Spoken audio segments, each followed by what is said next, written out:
Well, I think that's the promise that he had to make to our GOP conference. I just came from that meeting where our Speaker Ryan was at. I value the close ties I have with him. He's a person of integrity and principle. Now, we know that he was with us in our battle to restore some fairness to this broken immigration system. However, not everyone in our caucus, Republican caucus, agreed with that. And what Ryan said is, look, now I was before an individual member. Now, as the head of our caucus, then I represent you.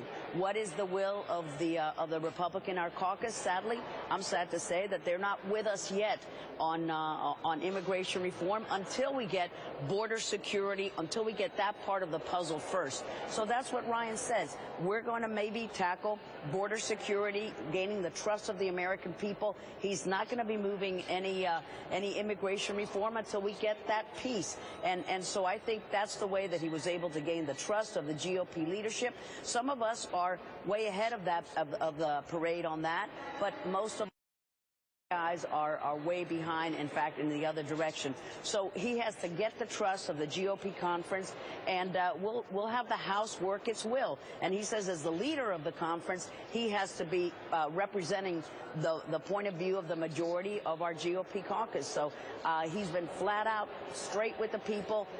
One thing is what I believed before and still believe, but now I represent the entire caucus. So I think he's a man of his word. He's not going to be pushing a lot of those ideas, but he is going to key in on border security. If he can do that, I think that we can earn the trust of the American people, Jose, and then people will say, well, we can look at other issues later on. All right. I want to turn, Congresswoman, your attention to Syria. As you know, the president announced about 50 special operation forces will be sent into Syria, not based there, but working in the northern area of Syria. What is your reaction to that? Well, this is President Obama's not quite pregnant strategy in Syria. What does it mean? What is our overall assessment of what our strategy is? Is it to remove Assad? Is this really our response to the aggression of Russia? Because what Russia's been doing is been targeting our guys as well as maybe a little bit against ISIL. But Russia really has its heart set on keeping Assad in power. Now we've got Iran in this dynamics where we have Iran, where we have Russia and Syria all pulling for Assad to stay in power. This is madness. So 50 of our greatest heroes, of course, they're wonderful special forces guys, but is that really going to make a difference long term? Well, and what is our strategy? Unless we have a strategy, we don't know what we're doing.